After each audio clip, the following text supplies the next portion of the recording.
欢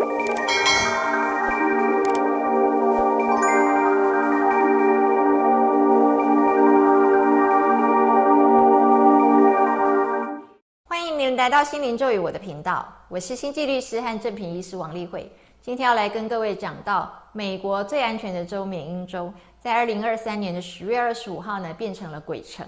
当天晚上呢，有一位受过完整的枪击训练的陆军预备役军人，持着半自动步枪，在 Lewiston 这个小镇的保龄球馆进行扫射，无差别攻击。然后呢，他又转台转到了酒吧，再次对着不同的群众进行无差别攻击，总共造成了18个人死亡，13个人受伤。那么因为警察没有当场抓住他，于是他就逃亡。那在这个逃亡的过程当中呢，市政府就发布了紧急避难令，要求所有相关的这个周边的这些所有的居民呢，全部都门窗紧闭，不可上街，也不可以呢打开门让任何的陌生人进来，全部禁止互相的往来哦，以保证安全。因为这样一个暴力的一个预备役军人拿着一个半自动步枪在逃亡，谁知道会发生什么样的一个灾难？于是呢，整整48个小时之内呢，周边的这些城市啊，全部都是像死城一样，变成了鬼城，杳无人踪。那么缅因州号称是一个非常安全的州，所以呢，发生这样的事情其实是非常的让人完全是出乎意料之外的。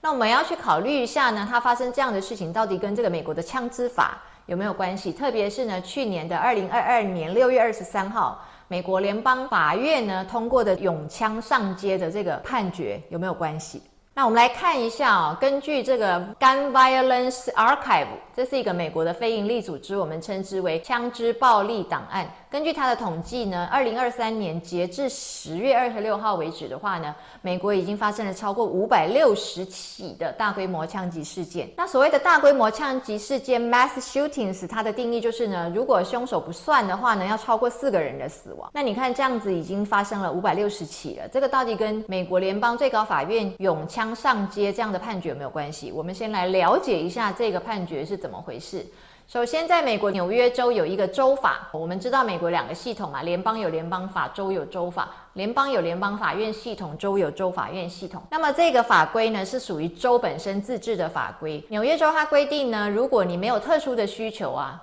就是你没有特别防卫上的需求的话，你是不能够把枪带到公共场所的。但是你可以呢，合法的申请枪之后，把枪放在你的家里，然后你可以带去靶场去射击、去打靶哦。那你也可以去狩猎场带着枪去狩猎，这些都是可以的。那就是有2个州民呢，因为他们自己的这个 neighborhood， 就是他们的这个社区的周围呢，有人被持枪抢劫，所以这2个州民就觉得说呢，我随时都要把枪带在身上啊，我要持有跟携带，为了保护我自己的人身安全，所以他们就把枪带到了公共场所，被警察抓，他们就被判刑嘛，所以呢，他们就不服，加入了纽约州步枪和手枪协会。那我们介绍一下纽约州步枪和手枪协会，它不但是纽约州最大的一个拥枪组织，它甚至可以是全美国最有影响力的拥枪组织。那他们加入了之后呢，这个组织就决定呢，代表他们去告纽约州的这个警察系统，到警察局长 Bruen。那所以这个案子呢，就是在联邦系统告，因为他们现在去告的是说纽约州的州法呢违背宪法，所以当然是去跟联邦系统告。那告之后呢，告到后来啊，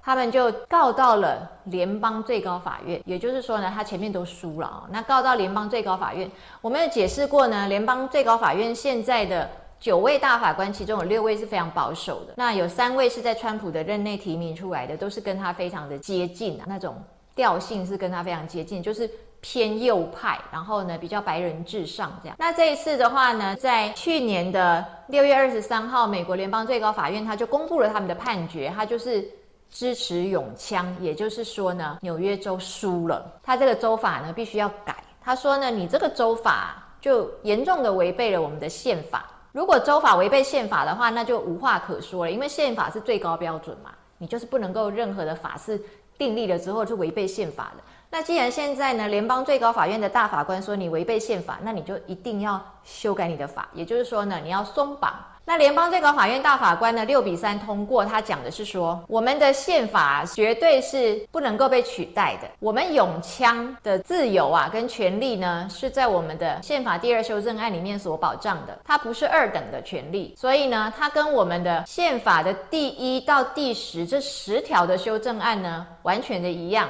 它是权利法案里面的法都是无可被限制的，不管是在任何的地方，不管是在州或者是在联邦，通通都没有任何人可以去干犯你这样子的权利。那我们来看一下所谓美国宪法第2修正案它到底是怎么讲的。我们把它的原文放在这里，然后我们稍微翻译一下，它的意思就是说呢，其实呢，一个自由的国家有一个训练有素的民兵是为了维持自由所必要的。它前半句是这样，后半句就是说呢，人民呢就是拥有持有跟携带枪械的权利，他拥有武器的权利。那为什么在美国的宪法的第2修正案会讲这样子啊？怎么会一个国家还允许人民去私自养兵啊？通常我们没有听过人可以私自养兵的，但他竟然说民兵一支训练有素的民兵呢，是对于这个自由国家是需要的。然后又说呢，你要养民兵，你当然要有武器才能养民兵嘛。那所以呢，人民拥有武器呢，这个权利是被保障的。那我们都知道，因为呢，美国当年他们就是呢揭竿起义那个意思啊，他们去对抗了原来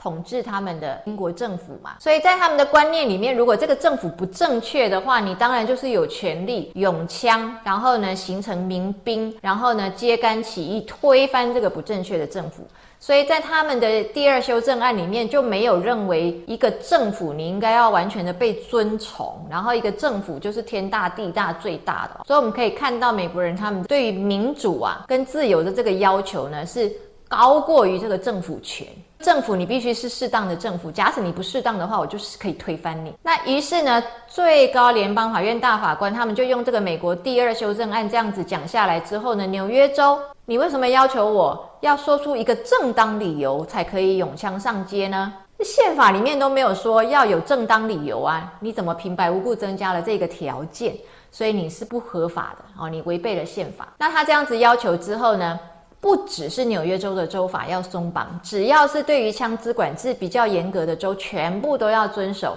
美国联邦最高法院的这个判决。所以包括加州马里兰州麻瑟诸塞州夏威夷州罗德岛州这些全部都要松绑。那这个当然就是拥枪派非常非常的高兴但是你可以看到纽约州的州民他们觉得不服气的时候，他的诉求是因为呢，他自己觉得他要有保障自己性命安全的这一种权利，因为他们的邻居有人被持枪抢劫嘛，所以他觉得他自己也要持枪来反抗这样。那这个的话，我们觉得人对于捍卫自己的安全跟捍卫自己家人的安全，这是无可厚非，我们可以理解了但是呢，美国联邦最高法院的这一次的判决，虽然是打的这个美国宪法第2修正案完全无可替代、完全无可妥协的一个拥有武器的权利来讲的是冠冕堂皇，但是我们可不可以反问一下，那我也有不受大规模枪击和无差别攻击的权利请问美国联邦最高法院，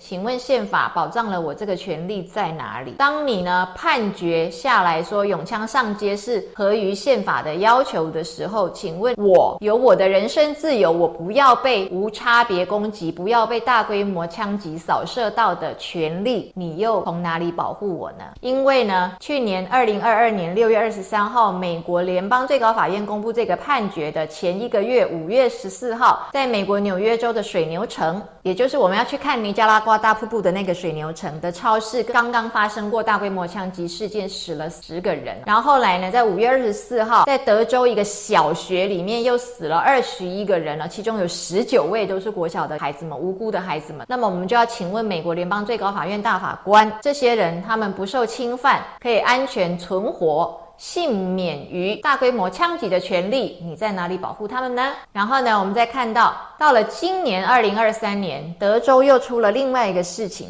一位叫做 Rahimi 的德州人，他持枪上街，并且呢，他是受有家暴限制令的，就是他的女朋友受有一个保护令就是这个有家暴倾向的这个 Rahimi， 他应该要被限制他拥枪的权利。可是呢 Rahimi 他就不服气，他就去告了之后呢，德州属于美国的第5巡回上诉法院，那第5巡回上诉法院就是判 Rahimi 胜诉他虽然受有家暴限制令就是他的女朋友有保护令，他有限制令嘛，他是一个有家暴倾向的人，他不可以去靠近他的那个女朋友。然后呢，他本身也不可以拥枪，以免呢造成他女朋友的危险嘛。那他在这样的情况之下，第5巡回上诉法院竟然判 Rahimi 胜诉啊，就是说他拥枪上街是他的权利，不可以因为这样子去判刑，不可以因为这样子去抓他。那这样判下来之后呢，这个拜登总统又头大到不行哦，因为拜登他们是自由派的嘛，他真的头大到不行，所以拜登总统就把这个事情呢又要求上诉到联邦最高法院。所以呢，虽然知道联邦最高法院的态度呢是这么的拥枪自大哦，但是呢，这一次连这个有